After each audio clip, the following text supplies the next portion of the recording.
టాలీవుడ్లో ఈ సంక్రాంతికి రిలీజ్ అయిన హనుమాన్ సినిమా గురించి ప్రత్యేకంగా చెప్పాల్సిన పని లేదు. రిలీజ్కి ముందే ట్రైలర్తో మంచి రెస్పాన్స్ని దక్కించుకున్న ఈ సినిమా రిలీజ్ అయ్యాక అశేష ప్రేక్షకాదరణతో థియేటర్లో ప్రదర్శింపబడుతుంది. ఇప్పటికీ సంక్రాంతికి విజేతగా నిలిచిన ఈ సినిమా ప్రపంచవ్యాప్తంగా 250 కోట్లకు పైగా వసూళ్లను సాధించి 300 కోట్ల దిశగా ప్రస్తుతం దూసుకుపోతుంది. ఇక ఈ సినిమా రిలీజ్ అయ్యాక చివర్లో జై హనుమాన్ సీక్వెల్ ఉందని డైరెక్టర్ ప్రశాంత్ వర్మ ప్రకటించిన విషయం అందరికీ తెలిసిందే.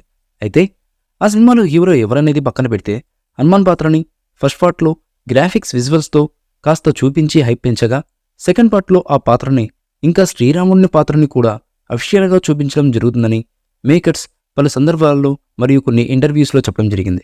అయితే హనుమాన్ దర్శన్ ఇచ్చే క్లైమాక్స్లో హనుమాన్గా ఎవరు నటించారని రిలీజ్కి ముందే చర్చ జరగడం అందరూ చూసాం.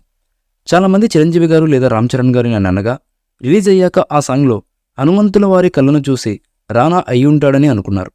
ఏది ఏమైనా హనుమాన్ రిలీజ్ అయ్యాక దాని రిజల్ట్ చూసిన ప్రశాంత్ వర్మ పాన్ ఇండియా లెవెల్లో భారీగా జై హనుమాన్ సీక్వెల్ని ప్లాన్ చేస్తున్నట్టుగా తెలుస్తున్నటువంటి సమాచారం. అందుకే ఈ సినిమాలో రాముడు హనుమంతుడి పాత్రలను స్టార్ హీరోలతో వేయిస్తున్నాడని సమాచారం. ఇక చాలామంది హనుమాన్ పాత్రలో రానా సెట్ అయ్యాడని అంటుంటే తాజాగా రాముడి పాత్రలో గ్లోబల్ స్టార్ రామ్ చరణ్ గారు నటిస్తున్నారని ప్రచారం జరుగుతుంది. ఇక రామ్ చరణ్ రానా చిన్నప్పటి నుంచి ప్రాణ స్నేహితులని అందరికీ తెలిసిందే. అయితే వారు ఇప్పటివరకు కలిసి ఒక్క సినిమా కూడా చేయలేదు. చాలామంది డైరెక్టర్లు ప్రయత్నించినా కుదరలేదు.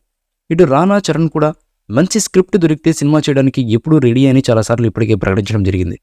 ఇక ప్రశాంత్ వర్మ ఈ జై హనుమాన్ సినిమాతో వాళ్ళిద్దరినీ తెర మీద చూపించే అవకాశం ఉందని నెట్టింట్లో తెగ వైరల్ అవుతుంది. ఇటు చాలామంది నెటిజన్లు కూడా రామ్ చరణ్ రాముడిగా రానా హనుమంతుడిగా నడిస్తే చాలా బాగుంటుందని విపరీతంగా కమెంట్స్ చేస్తున్నారు. పైగా రామ్ చరణ్ అల్లూరి సీతారామరాజు గెటప్లో కనిపిస్తే నార్త్లో రామ్ చరణ్ని రాముడిగా అభివర్ణిస్తూ ఏ రేంజ్లో ప్రశంసలు దక్కించుకోవడమే కాకుండా రాముడిగా రామ్ చరణ్ని కొలవడం మొదలెట్టేశారు. మరి ప్రశాంత్ వర్మ జై హనుమాన్ సీక్వెల్పై ఏమి ఆలోచిస్తున్నారనేది ప్రస్తుతం ఎంతో ఆసక్తికరమైనటువంటి విషయంగా మారింది. ఈ మూవీపై మీ అభిప్రాయాన్ని కామెంట్ బాక్స్లో తెలియజేయండి. ఈ వీడియో మీకు నచ్చితే లైక్ చేయండి, షేర్ చేయండి, కామెంట్ చేయండి. మరిన్ని అప్డేట్స్ కోసం మన ఛానల్ని సబ్స్క్రైబ్ చేయండి. అలాగే పక్కనే ఉన్న గంట సింబల్ని గట్టిగా టంగ్ టంగ్ అని కొట్టేసేయండి.